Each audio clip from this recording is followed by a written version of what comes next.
I'm always being asked, what are the habits of successful people? What is it that successful people do habitually every single day that leads to them being in the top 20% of money earners in our society? Well, Aristotle said that 95% of everything you do is the result of habit. So the rule is form good habits and make them your masters, rather than allowing bad habits to form. In fact, the other rule says this, is that good habits are hard to form, but easy to live with.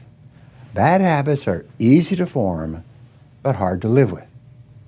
Now, one of the turning points in my life and my studies of psychology was the discovery that all habits are learned and can be unlearned. Actually, you don't actually unlearn a habit. You simply replace a bad habit with a good habit that has more power and impact. And how do you develop a good habit? You develop a habit by repetition. Almost everything you do from the time you get up in the morning is habit. So start to think about yourself as what would be the best habits to have. Now, I have written a book called $1 Million Habits. It has 12 chapters, 12 critical areas of life. And in each chapter, there's 20 or 30 habits. So let me give you some of the best. Number one, develop the habit of daily goal setting and goal orientation. What does this mean? It means when you go to sleep at night, think about your goals for the coming day. Make a list for each day of all the goals, the little goals you're going to accomplish that day. Keep a journal and write down your goals on a regular basis. When you're driving through the day, think about your goals. When you're talking to other people, think about your goals. You see, you do become what you think about most of the time. You do achieve what you think about most of the time. So all successful people and all wealthy people think about their goals most of the time. Second of all, be results-oriented.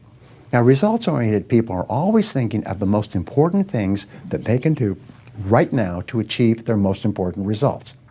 Successful people make a list of everything they have to do, and before they start working, they set priorities on the list. Here's a great way to become result-oriented. Actually, it's life-changing.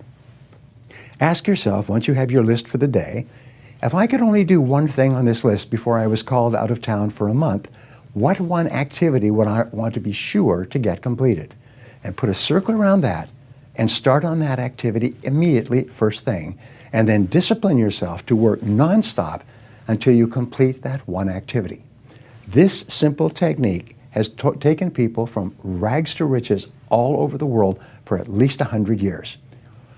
Pick your most important task and start on it immediately, and then discipline yourself to stay with it until it's complete. Another habit that you can establish is to become people-oriented. Recognize that everything that you achieve in life is going to be with the help or support or cooperation of other people. So always think, what is it that other people want and need from me? How can I help other people so they'll want to help me back? If you're in sales, top salespeople think about their customers all the time. They think about who their customers are and what their customers want and how they can help them the most and how they can help them even more today.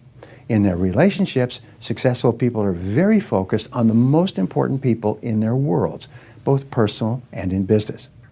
Another habit you can have is to stay health-oriented. Think about your health most of the time. Think about eating less food and better food. Think about daily exercise. Think about getting lots of rest. Remember, to be successful in our competitive world, you need a lot of energy. To have a lot of energy, you've got to eat good foods, get lots of rest, and exercise all the time. One of the most important habits is that of character and honesty, is always tell the truth no matter what the price. And the final characteristic, the final habit, is that of self-discipline.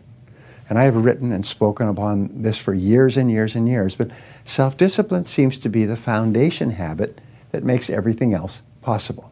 And the best definition of self-discipline is that self-discipline is the ability to make yourself do what you should do, when you should do it, whether you feel like it or not. You see, anybody can do it if they feel like it. It's when you don't feel like it and you do it anyway that you eventually develop the self-discipline that makes everything else possible. Thank you.